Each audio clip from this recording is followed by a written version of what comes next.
Hey there friends, how's it going? Since yesterday I published a video about a hero that doesn't exist, how about we cover the one that does, and look at the Hitokiri. This is a very quick overview on the lore of the Hitokiri, just before we get into the gameplay stuff. We have two of them. One of them is named Sakura. This is the actual Hitokiri for lore purposes. It is a female. They started with the weapon, which was a fantasy Masakari, basically just a giant axe. And then they made Sakura for their narrative. Hitokiri means manslayer with no heart, at least that's what they said. And it's a Japanese name given to former executioners who have lost all faith in humanity. They travel village to village wielding their Masakaris, and they come to kill people. So Sakura, she used to travel from town to town dispatching criminals, performing her job as an executioner. Well, then she started losing her faith in humanity and wavering a bit, and now she brings death. That's her gift to the world. She was performing an execution when suddenly she blacked out, woke up, and the entire town was dead.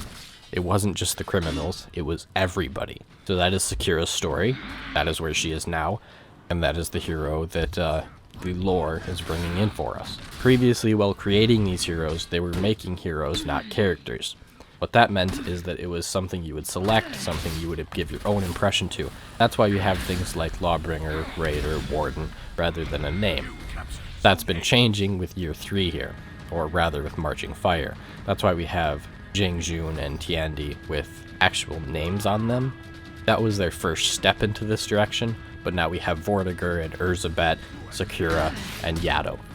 The reasoning for this is that this lets them actually build a story based around these heroes, and that's just really cool stuff. And then as a note, the Masakari is a historical weapon, but it wasn't really used. It was more of a ceremonial piece that very few people had, and it was largely made up for books. So, yeah, fantasy weapons.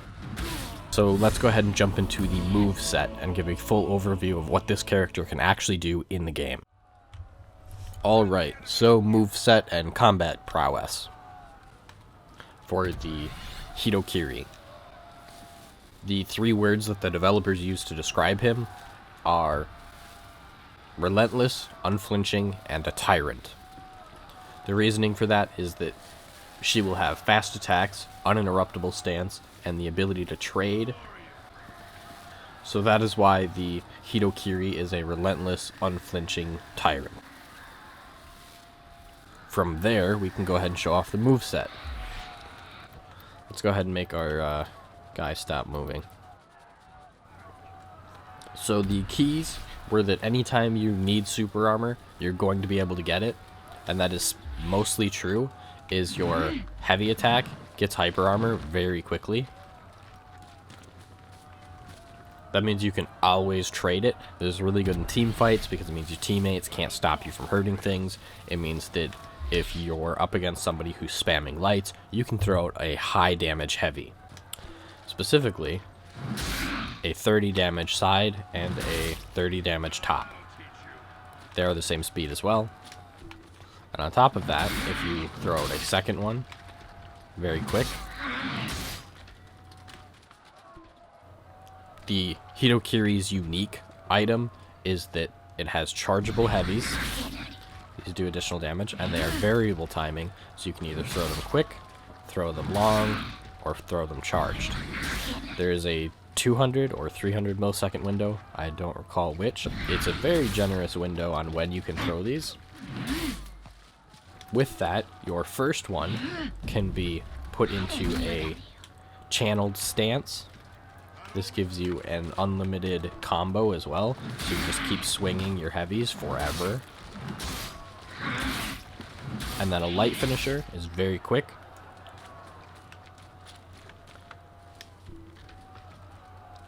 The channeled stance, you throw out an attack, and then you can kick, which is also chargeable, so that you can throw it quick, or you can hold it, or you can fully charge it.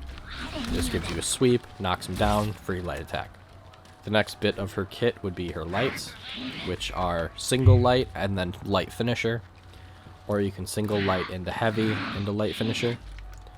So you can transition between a light attack, a heavy attack, and then another light, but your light attack will always end your channel. And you can actually do this straight into a kick. So if you throw out a light, get a hit, you can kick them, throw out a second attack. Then she has a very solid sprinting attack where she just uppercuts into you.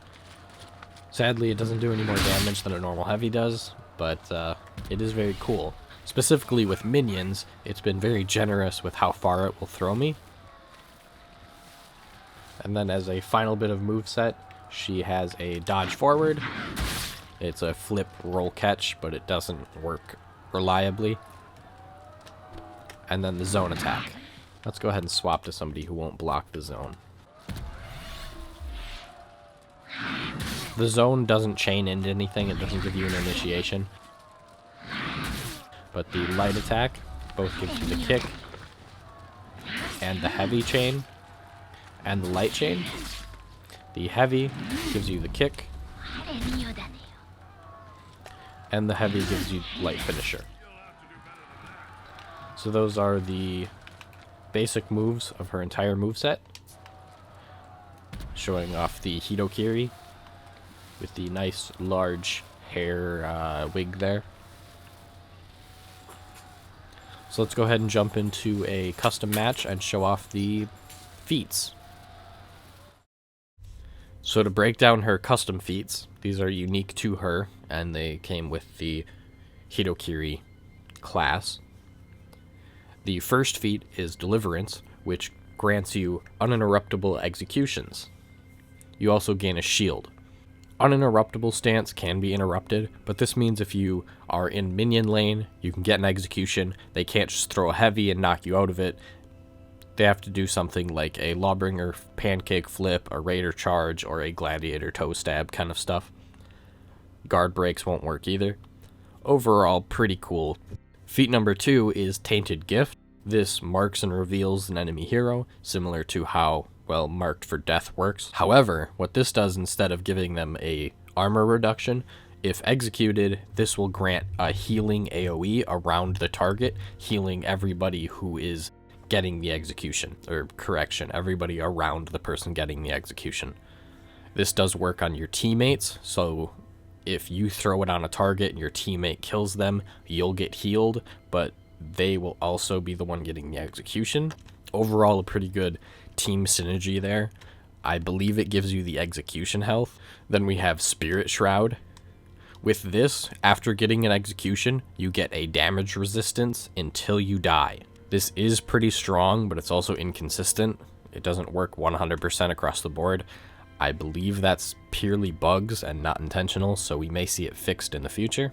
But nonetheless, damage resistance until you die. Very strong. Then we have this.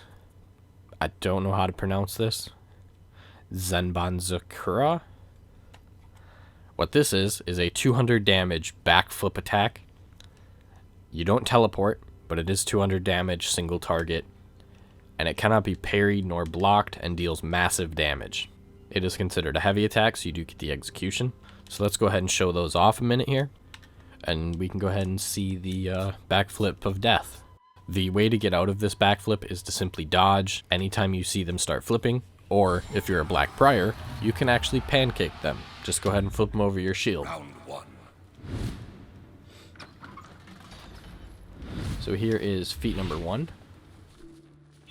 So he now has that little mask above him that will grant all of my teammates near him when he dies a additional bonus of health. And then here's the backflip, as soon as I can get it to go. And then he's executable. And of course I hit the wrong button there, so I didn't get the execution and I didn't get to show off the effect. Round 2. So let's go ahead and try that a second time now that I got my feats back.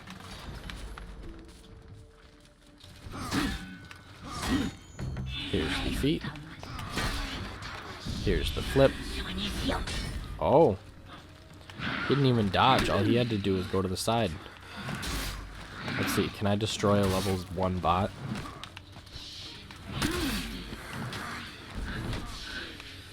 Apparently not.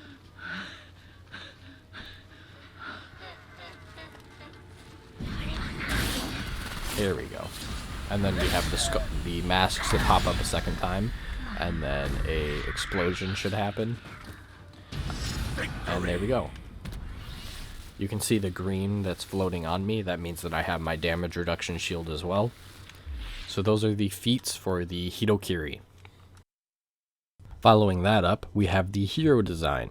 They did want to put lots of cloth that moves around, giving a fluid, active character, and they really nailed that. The ornaments are on the shoulders, similar to Black Prior. This lets them do a little more customization. Instead of the headgear where they have to stamp a coin onto all of it, they can do things like this giant wig head that you actually see in the gameplay for the moveset. There's a large variation in armor and a large variation in weapons. Those should be on screen right about now, so you can check those out.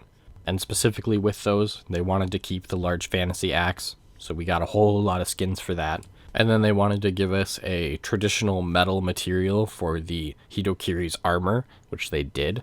And there's a lot of black metal on the armors as well. The customization option is choosing from armor types similar to the Knights faction. They took a lot of inspiration from reality and from folklore, so you'll see that in the masks and the mountain spirit helmets, the large wigs. And specifically is something they couldn't do up until they did Black Prior, is the freedom of putting any shape or any size on the helmet. The Hitokiri has a lot of very tight armor with a very big helmet for a lot of contrast in the silhouette there. If they did do an ornament like they've done for the previous heroes, this couldn't happen because you'd have to make a standardized helmet size where you could stamp a coin onto the forehead every fucking time. Maybe you've seen Lawbringer's helmets, and there are a lot of that. They all have a large wedge on top that the ornament sticks onto. So with the Hitokiri, we have ornaments on the shoulders. They do stand out a lot there. They look pretty good. I'm going to go ahead and let that play out. You can see the cosmetics for the rest of the duration of this video. That is the rest of the talking though. So with that, I hope you have a great day, and I will see you on the battlefield.